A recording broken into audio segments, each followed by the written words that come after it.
Böyle bir günü, böyle güzide ve hemen ekseriyeti itibariyle de geleceği omuzunda bayraklaştıracak muhteşem gençler topluluğu karşısında edaya keşke ben vazifeli kılınmasaydım.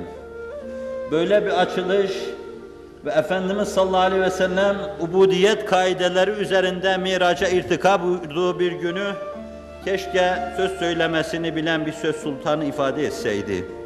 İçimde çok şey duyarım, çok heyecanlanırım fakat içimdeki heyecanları dile getirmeye muktedir bir insan değilim.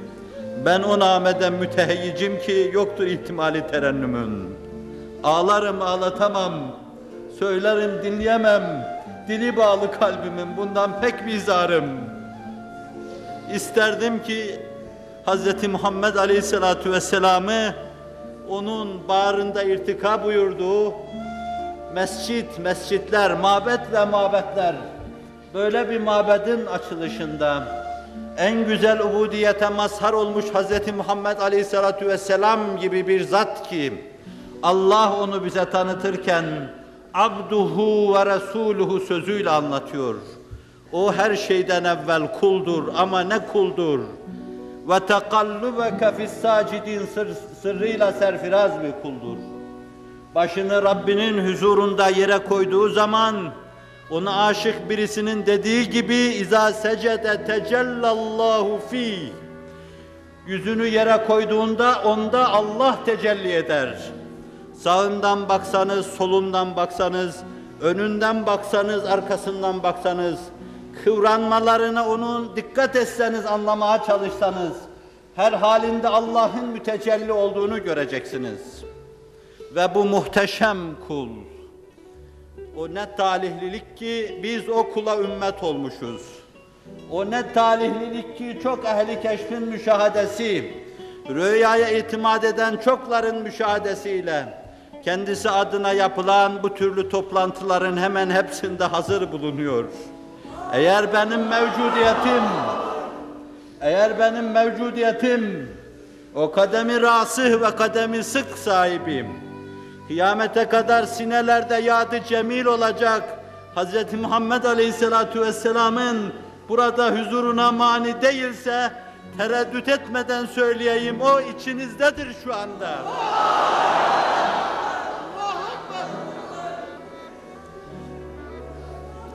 Zaman sinelerimizde onu eskitemedi. Hadiselerin cenderesinden 50 defa geçtik. Hadiseler onu pörsütemedi ve söndüremedi. 14 asır evvelkiler gibi hala sinelerimizde taze, hala sinelerimizde yeni. O kadar ki en mücriminiz ben. Ravza-i Tahire'den içeriye girerken acaba orada mı görecek miyim diye girdim. Benim için o kadar yenidir o. O kadar eskimemiştir ve o kadar sinelerimizdedir. Canlarımızın canı ve ruhlarımızın ruhudur. Medyundur o masuma bütün bir beşeriyet. Ya Rab mahşerde bizi bu ikrar ile haşret. Ya Rab mahşerde bizi bu ikrar ile haşret. Ya Rab mahşerde bizi bu ikrar ile haşret. Davud-u Tai'nin dediği gibi eskiden fısk-ı fücurum vardı, şimdi de riyam var ve ben bunlardan bizarım. Ama onun kapısından başka kapı bilmediğim için sizin içinizde beraber yine ona teveccüh etmek için içinizde bulunma maksadıyla burada bulunuyorum. Aleyhissalatu vesselam benim kardeşlerime selam demiştim. 14 asır evvel vefatına çok az kala Uhud'u ziyaret etmiş. Vefanın, yiğitliğin, kahramanlığın, sadakatin, samimiyetin timsali olan Uhud kahramanlarını ziyaret etmişti. Bir edip nesirle bir gün onlar için şöyle diyecekti. لَقَدْ بَنَوْ دِينَ اللّٰهِ عَلَى اَكْتَافِهِمْ وَمَضَوْا قَبْلَ اَنْ تُقْبِلَ الدُّنْيَا عَلَيْهِمْ. Allah'ın yüce dininin omuzlarında kurdular. Dünya kendilerine gülmeden de çekip gittiler. Çilesini çektiler. ızdırabıyla iki büklüm oldular. Şakaklarında sancı zong zong zonkladı. Bir gül devri gelmeye başladığı anda onlar çekip gittiler. Vefalı dost bu vefalı dostlarını unutmamıştı. Onları her perşembe günü ziyaret ediyor, selam size diyordu. Vefatından az önce de gitti onları ziyaret etti. Ve dola dola ağladı. Esas mahbub-u mutlakına ulaşacaktı. Rafik-i Ala'ya gidecekti. Allah kulunu dünya ile ahiret arasında muhayyer bırakmıştı, o öteyi seçmişti. Yeter insanlar arasındaki vazife, seni Allah'ım demiştim. Ama bununla beraber o vefalı dostlar sinesinde öyle iz bırakmıştı ki onları silip kafasından ve kalbinden atamıyordu. Oradaki bu tatlı mülakat, sadık dostlarıyla görüşmeden sonra kardeşlerime selam dedi. Dediler ki ya Resulallah kardeşlerim biz değil miyiz? Yo dedi. Onlar henüz gelmediler, gelecekler. Felaketlerin felaketleri kovaladığı devirde gelecek onlar. Yangınların yangınları kovaladığı devirde gelecek onlar. Dine bin bir tuzağın kurulduğu devirde gelecek onlar. Dine omuz verenlerin azaldığı devirde gelecek onlar. Bu işi taşıma boyunduruğunun yere konduğu devirde gelecek onlar. Onlar henüz gelmediler, onlara selam diyordu. Ve aleykesselam ya Resulallah. Elfi salatin ve elfi selamin aleyke ya Resulallah. Bugün alem-i İslam'ın bütün mescitlerinde ona karşı sinelerde duyulan derin bir aşk, bir heyecanla o Es-salatu vesselamu aleyke ya Resulallah sözüyle anılmaktadır. Ve biz 14 asır evvel bize gönderdiği selamı her sene birkaç defa bir araya geliyor. Hep bir ağızdan en temiz vicdanlar halinde ona iade ediyoruz. Ve aleykesselam ya Resulallah diyoruz. Ve benim bütün cürmümle beraber sizin içinizde bulunmamın serencamesi de budur. Aranızda böyle bir selama mazhar olma, böyle bir selama muhatap olma. Başka bir derdim yoktur. Yoksa hayatımın... Ve onu görenler, onun Allah'la münasebetinden müteessir oluyor. Koşan koşana, onun etrafında nurdan bir hale meydana getiriyorlardı. O nübüvvet kürsüsüne oturmuş etrafa nurlar saçıyordu. Adeta bir aydı, bir kamerdi ve etrafı da bir hale teşekkül etmişti. Dedim ki ya Resulallah, koyunlarımızı bekleyen bir köpeğimiz vardı. Koyunlarımıza karşı sadakatinden dolayı hiçbir gün onun ekmeğini, ayranını, aşını ihmal etmemiştim. Ara sıra sarılır onu okşardım.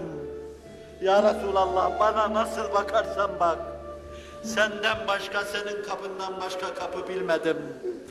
Sadakat ve vefa nedir onu bilmedim ama başkasını da tanımadım. Gözlerimin içine başka hayalin girmesine razı olmadım.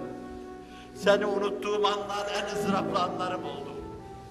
İşte böyle bir sadık köpeğin, bağışlayın, hav havlarına koşup geldiyseniz şayet, büyük bir velinin beyanı içinden meseleye aydınlık getireyim. Diyor ki efendim, Hazret diyor, Medine'de bağışlayın uyuzlu köpekler var. Peygamberin köyünün kokusunu sürünüp gezen, o köpeklere karşı dahi savrulan bu hakaret karşısında, kalbi atom zerratı adedince parçalanan hak dostu yerinden fırlıyor ve sus diyor. Peygamberin köyünün kokusunu sürünüp gezen o köpeklere dahi ben kurban olayım. Ahd-ı peymanımız budur. Ona verdiğimiz söz budur. Gözümüzü açtık, onu tanıdık. Onunla her şeyi tanıdık. Onunla Allah'ı ve Kur'an'ı tanıdık. Onunla kainatın manasını tanıdık. Ve onunla işlerimiz inşiraha erdi. Kalplerimiz itminana kavuştu. Her şeyi ona borçluyuz.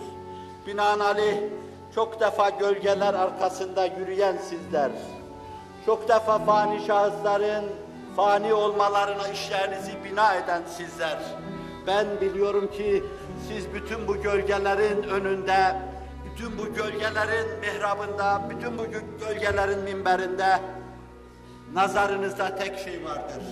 O da Hazreti Muhammed Mustafa sallallahu aleyhi ve sellem. Siz bugün onu sormak için geldiniz. Ma fu'ile bi Resulillah, ma fu'ile bil Kur'an. Resulullah bizim kalbimize göre nerede ve Kur'an bizim kalbimize göre nerede? Yıllar öncesi ben bu meseleyi kürsüye cemaatimin karşısına getirirken El-Kur'anu fi vadin hum fi vadin diyordum ve sonra da iki büklüm oluyordum. Kur'an bir vadide, onlar bir vadide diyor ve iki büklüm oluyordum. Estağfirullah ya Rabbi, estağfirullah ya Rabbi, estağfirullah ya Rabbi. Kur'an'a bu kadar yürekten dilbeste olmuş bir cemaati görünce o gün yanılmış olabilirim. Fakat o yanıldığımı ancak bugün anlıyorum. Meğer ne tohumlar saçılmış toprağın bağrına. Meğer nerede ne şehsuvarlar gelişiyormuş. Meğer ne küheylanlar koşuya ve yarışa hazırlanıyormuş. Meğer ne kahramanlar kasabı sebke elde etmek için bir suvari gibi atını araştırıyormuş. Ve bugün bunların yüzlercesini, binlercesini gördükçe inşirah içinde istikbale ümitle bakıyor. Avazımız çıksa bütün dünyaya duyurmak istiyoruz. Ümit var olunuz. Şu istikbal inkılabatı içinde en yüksek ve gür sada Kur'an'ın sadası olacaktır. Daha batıda şimdiden duyulmaya başlamıştır. Ciddi kalemler, büyük düşünürler, muhteşem mütefekkirler Kur'an'ın etrafında yazıp çizmeye başlamışlardır. Bir gül devrine doğru yeniden gidilmeye başlamıştır.